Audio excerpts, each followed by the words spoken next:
कर्नाटक में हिजाब की मुखालफत के बाद बीजेपी के खेमे में भगवत गीता के लिए आवाज उठाई जा रही है। भगवत गीता को स्कूल के निसाब में शामिल करने का मुतालबा किया जा रहा है। आज कानून साज काउंसिल में बीजेपी के एमएलसी ने सिफर वक्फे में कहा कि गुजरात के स्कूलों और कॉलेजों में तलबा को भगवत गीता सीखने का मौका फराहम किया गया है। हमारी रियासत में इस साल निसाब में भगवत गीता को मुतारिफ करवाया जाए। इस मुतालबे पर रियासती वजीर तालीम पीसी नागेश ने कहा कि इस सिलसिले में एक कमेटी तश्कील दी जाएगी। कमेटी की रिपोर्ट के आने के बाद अगला कदम उठाया जाएगा। जो भी माहौल है कर्नाटक का, वो माहौल आप पहले ही बिगाड़ चुके हैं। और ये भगवत गीता जो एक धार्मिक ग्रंथ है, उसकी पहचान ही अलग है। उस पहचान को आप लेके आकर और कर्नाटक में जो शांत का वातावरण बना है, उस शांति के वातावरण को आप और बिगाड़ने की कोशिश कर रहे हैं। अगर से आपको लाना ही है तो आप सब धर्मों को लेके चलिए। आप सरकार चला रहे हैं, आप कोई कौम की सरकार नहीं चला रहे हैं। आप ऐसी सरकार चला रहे हैं जहां पे 6 करोड़ लोग जो कर्नाटक के हैं, वो पूरे 6 करोड़ लोग आपके हैं।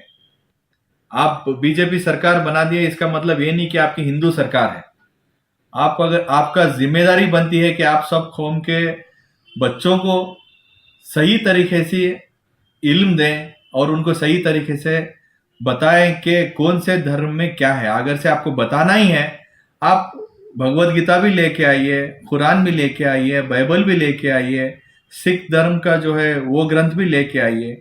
उनके मजहबी किताब वो पहले ही उनके घर में पढ़ रहे हैं। आप स्कूलों में जो पढ़ाना है वो पढ़ाइए।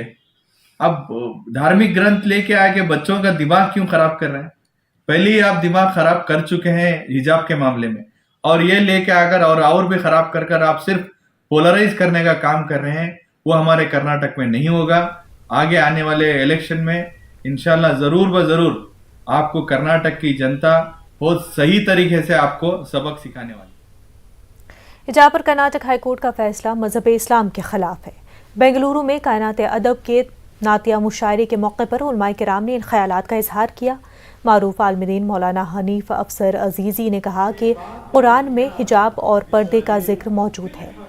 मौलाना ने कहा कि अदालत में वकला ने शायद इस्लामी अहकामात को वाज़े तौर पर पेश नहीं किया या उलमाए किराम से इस सिलसिले में मशवरा नहीं किया गया। कर्नाटक उर्दू अकेडमी के साबिक सदर डॉक्टर अमजद हुसैन हाफिज कर्नाटकी ने अफसोस का इजहार करते हुए कहा कि पर्दा, ओढ़नी, घूंघट हिंदुस्तानी तहजीब की निशानी है, लेकिन अब उसे उतारने के लिए कहा जा रहा है।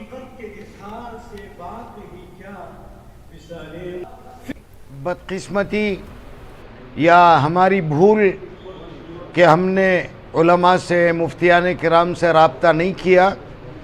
पर्दे का और हिजाब का जो एक्चुअली डिफिनेशन है उसे पेश नहीं किया जा सकता।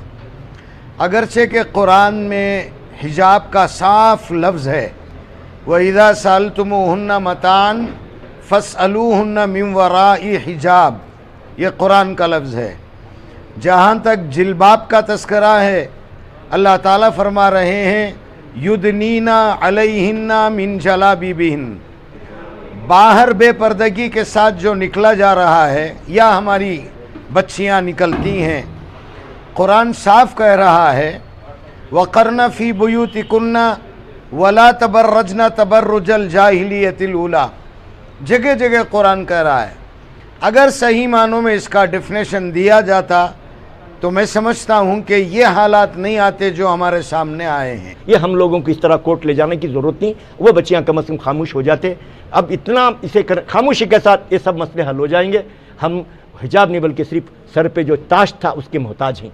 ये ताज को सब ने पहनकर, इंदिरा गांधी ने पहनकर दिखाया, प्रतिभा ने भी, मैडम ने भी, जो सदर हिंद ने भी पहनकर दिखाया। हम उनके नाम ले रहे हैं। ये सब ये देखिए हिंदुस्तान का वक़ार है, ये हिंदुस्तान की का वक़ार है, ये गहना है, हिंदुस्तान का एक गहना है, एक हिंदुस्तान की एक पहचान है, हिंदुस्तान की औरत की पहचान है। मगरिबी जगह रहने वाली औरतों की पहचान इससे नहीं हो सकती। इसकी पहचान सिर्फ हिंदुस्तान ने दिलाई है। वो हमारी हिजाब हमारी बच्चियां करते हैं, वो मासूम बच्चों की दुआएं अल्लाह ताला सुनेगा। एक दिन आएगा, ये तेज़ी बहुत दिन चलती नहीं भाई, ये देखो चलते रहती दुनिया सब। यूक्रेन में हलाक हुए कर्नाटक के तालिब इल्म नवीन की जैसे खाकी कल देर रात बेंगलुरु पहुंची। आज दोपहर नवीन की आखिरी रस्मात अंजाम दी गईं। वज़ीर आला बसवराज बोम्मई ने हावेरी पहुंचकर नवीन का आखिरी दीदार किया। नवीन के अहल खाना से इजहार हमदर्दी की। आखिरी रस्मात के बाद नवीन के तालिब इल्म नवीन की जैसे खाकी को दावनगीरे के SS मेडिकल कॉलेज को रिसर्च के लिए अतिया के तौर पर पेश किया गया। वाज़ रहे कि 1 मार्च को यूक्रेन के खार्किव शहर में MBBS तालिब इल्म नवीन की मौत रोनुमा हुई थी। शेलिंग की जद में आकर नवीन की मौत हुई थी। 21 दिनों के बाद नवीन के जैसे खाकी उनके आबाई मकाम पहुंची। नवीन का आखिरी दीदार करने के बाद वज़ीर आला बसवराज बोम्मई ने वज़ीर आज़म नरेंद्र मोदी की सताइश की। कर्नाटक के रायचूर में मुख्तलिफ समाजी तंजीमों के कारकुनों ने all India institute of medical sciences लाने में नाकाम हो जाने का जिले के अवामी नुमाइंदों पर इल्ज़ाम आयद किया है।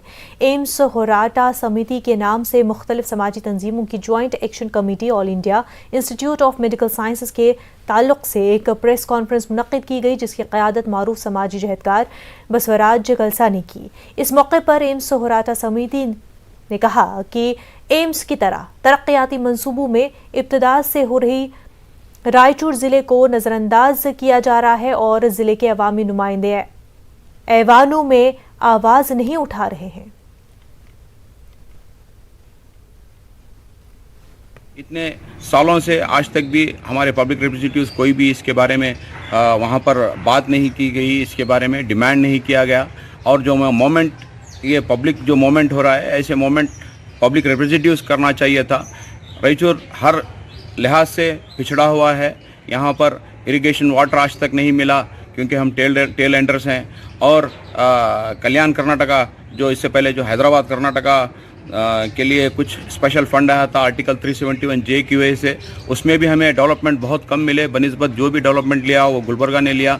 और यहाँ पे हर एक इंडेक्स में, हेल्थ में, एजुकेशन में, हर एक इसमें रायचूर। बुलेटिन में फिलहाल इतना ही। हमें दीजिए इजाजत। आदाब।